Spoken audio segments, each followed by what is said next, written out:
पढ़ने में 10 मिनट तो लग सकते हैं, किंतु मन प्रसन्न हो जाएगा। भगवान पर भरोसा। एक पुरानी सी इमारत में वैद्य जी का मकान था। पिछले हिस्से में रहते थे और अगले हिस्से में दवाखाना खोल रखा था। उनकी पत्नी की आदत थी कि दवाखाना खोलने से पहले उस दिन के लिए आवश्यक सामान एक चिट्ठी में लिखकर दे देती थी।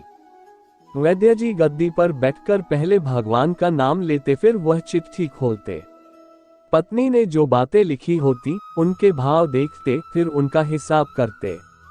फिर परमात्मा से प्रार्थना करते कि हे भगवान, मैं केवल तेरे ही आदेश के अनुसार तेरी भक्ति छोड़कर यहाँ दुनियादारी के चक्कर में आ बैठा हूँ। वैद्य जी कभी अपने मुंह से किसी रोगी से फीस नहीं मांगते थे।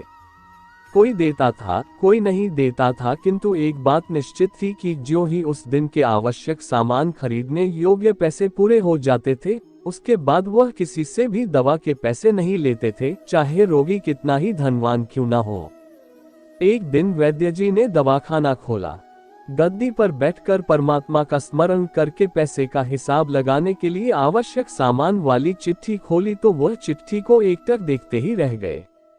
एक बार तो उनका मन भटक गया। उन्हें अपनी आंखों के सामने तारे चमकते हुए नजर आए, किंतु शीघ्र ही उन्होंने अपनी तंत्रिकाओं पर नियंत्रण पा लिया। आटे, दाल, चावल आदि के बाद पत्नी ने लिखा था, बेटी का विवाह 20 तारीख को है, उसके दहेज का सामान। कुछ देर सोचते रहे, फिर बाकी चीजों की कीमत लिखने के बाद दहेज के सामने लिखा, ये काम परमात्मा का है, परमात्मा जाने। 1-2 रोगी आए थे, उन्हें वैद्य जी दवाई दे रहे थे। इसी दौरान एक बड़ी सी कार उनके दवाखाने के सामने आकर रुकी। वैद्य जी ने कोई खास तवज्जो नहीं दी, क्योंकि कई कारों वाले उनके पास आते रहते थे। दोनों मरीज दवाई लेकर चले गए। वह सूटेड बूटेड साहब कार से बाहर निकले और नमस्ते करके बेंच पर बैठ गए। वैद्य जी ने कहा कि अगर आपको अपने लिए दवा लेनी है तो इधर स्टूल पर आए, ताकि आपकी नाड़ी देख लूं, और अगर किसी रोगी की दवाई लेकर जाना है तो बीमारी की स्थिति का वर्णन करें। वह साहब कहने लगे, वैद्य जी, आपने मुझे पहचाना नहीं। मेरा नाम कृष्णलाल है, लेकिन आप मुझे पहचान भी कैसे सकते हैं, क्योंकि मैं 15-16 साल बाद आपके दवाखाने पर आया हूँ। आपको पिछली मुलाकात का हाल सुनाता हूँ, फिर आपको सारी बात याद आ जाएगी। जब मैं पहली बार यहाँ आया था तो मैं खुद नहीं आया था, अपितु ईश्वर मुझे आपके पास ले आया था, क्योंकि ईश्वर ने मुझ पर कृपा की थी और वह मेरा घर आबाद करना चाहता था। हुआ इस तरह था कि मैं कार से अपने पैतृक घर जा रहा था। बिल्कुल आपके दवाखाने के सामने हमारी कार पंक्चर हो गई। ड्राइवर कार का पहिया उतार कर पंक्चर लगवाने चला गया।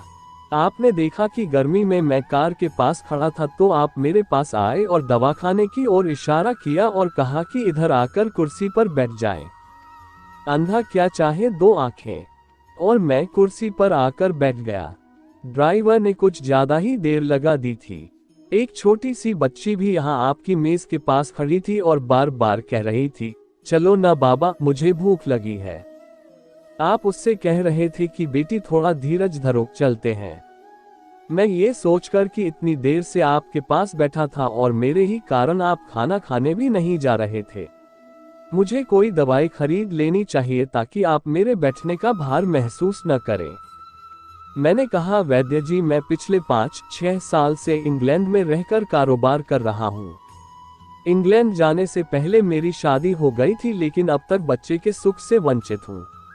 यहाँ भी इलाज कराया और वहाँ इंग्लैंड में भी, लेकिन किस्मत ने निराशा के सिवा और कुछ नहीं दिया। आपने कहा था, मेरे भाई, भगवान से निराश न हो। याद रखो कि उसके कोष में किसी चीज की कोई कमी नहीं है। आस औलाद, धन, इज्जत, सुख दुख, जीवन मृत्यु, सब कुछ उसी के हाथ में है। ये किसी वैद्य या डॉक्टर के हाथ में नहीं होता और न ही किसी दवा में होता है। जो कुछ होना होता है वह सब भगवान के आदेश से होता है। औलाद देनी है तो उसी ने देनी है। मुझे याद है आप बातें करते जा रहे थे और साथ साथ पुड़िया भी बनाते जा रहे थे। सभी दवा आपने 2 भागों में विभाजित कर 2 अलग अलग लिफाफों में डाली थी और फिर मुझसे पूछकर आपने एक लिफाफे पर मेरा और दूसरे पर मेरी पत्नी का नाम लिखकर दवा उपयोग करने का तरीका बताया था। मैंने तब बेदिली से वह दवाई ले ली थी क्योंकि मैं सिर्फ कुछ पैसे आपको देना चाहता था। लेकिन जब दवा लेने के बाद मैंने पैसे पूछे तो आपने कहा था, बस ठीक है। मैंने जोर डाला तो आपने कहा कि आज का खाता बंद हो गया है। मैंने कहा, मुझे आपकी बात समझ नहीं आई। इसी दौरान वहां एक और आदमी आया। उसने हमारी चर्चा सुनकर मुझे बताया कि खाता बंद होने का मतलब यह है कि आज के घरेलू खर्च के लिए जितनी राशि वैद्य जी ने भगवान से मांगी थी वही ईश्वर ने उन्हें दे दी है। अधिक पैसे वे नहीं ले सकते। मैं कुछ हैरान हुआ और कुछ दिल में लज्जित भी कि मेरे विचार कितने निम्न थे और यह सरचित वैद्य कितना महान है। मैंने जब घर जाकर पत्नी को औषधि दिखाए और सारी बात बताई तो उसके मुंह से निकला, वो इंसान नहीं कोई देवता है और उसकी दी हुई दवा ही हमारे मन की मुराद पूरी करने का कारण बनेंगी। आज मेरे घर में 2 फूल खिले हुए हैं। हम दोनों पति पत्नी हर समय आपके लिए प्रार्थना करते रहते हैं। इतने साल तक कारोबार ने फुर्सत ही न दी कि स्वयं आकर आपसे धन्यवाद के 2 शब्द ही कह जाता। इतने बरसों बाद आज भारत आया हूं और कार केवल यही रोकी है। वैद्य जी, हमारा सारा परिवार इंग्लैंड में सेटल हो चुका है। केवल मेरी एक विधवा बहन अपनी बेटी के साथ भारत में रहती है। हमारी भांजी की शादी इस महीने की 21 तारीख को होनी है। न जाने क्यों जब जब मैं अपनी भांजी के भात के लिए कोई सामान खरीदता था तो मेरी आंखों के सामने आपकी वह छोटी सी बेटी भी आ जाती थी और हर सामान मैं दोहरा खरीद लेता था। मैं आपके विचारों को जानता था कि संभवतः आप वह सामान न ले, किंतु मुझे लगता था कि मेरी अपनी सगी भांजी के साथ जो चेहरा मुझे बार बार दिख रहा है वह भी मेरी भांजी ही है। मुझे लगता था कि ईश्वर ने इस भांजी के विवाह में भी मुझे भात भरने की जिम्मेदारी दी है। वैद्य जी की आंखें आश्चर्य से खुली की खुली रह गईं और बहुत धीमी आवाज में बोले, कृष्णलाल जी, आप जो कुछ कह रहे हैं मुझे समझ नहीं आ रहा कि ईश्वर की यह क्या माया है। आप मेरी श्रीमती के हाथ की लिखी हुई यह चिट्ठी देखिए। और वैद्य जी ने चिट्ठी खोलकर कृष्णलाल जी को पकड़ा दी। वहां उपस्थित सभी ये देखकर हैरान रह गए कि दहेज का सामान के सामने लिखा हुआ था, ये काम परमात्मा का है, परमात्मा जाने। कांपती सी आवाज में वैद्य जी बोले, कृष्णलाल जी, विश्वास कीजिए कि आज तक कभी ऐसा नहीं हुआ कि पत्नी ने चिट्ठी पर आवश्यकता लिखी हो और भगवान ने उसी दिन उसकी व्यवस्था न कर दी हो।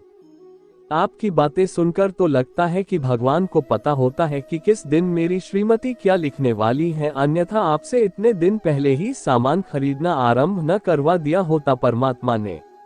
वाह भगवान वाह, तू महान है, तू दयावान है। मैं हैरान हूँ कि वह कैसे अपने रंग दिखाता है।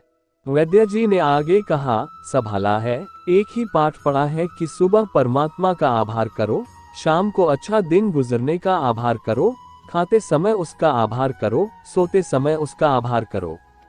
प्रभु जो करते हैं अच्छे के लिए ही करते हैं। तो दोस्तों, कैसी लगी आपको ये प्रेरणादायक कहानी? उम्मीद करता हूँ आपको पसंद आई होगी। मेरी ऐसी ही और कहानियां सुनने के लिए मेरे इस चैनल को लाइक करें, सब्सक्राइब करें और शेयर करें। और हाँ, बेल आइकन को प्रेस करना ना भूलें, जिससे मुझे और प्रेरणा मिले और मैं आपके लिए ऐसी ही और मनोरंजक एवं प्रेरणादायक कहानियां लाता रहूं। धन्यवाद।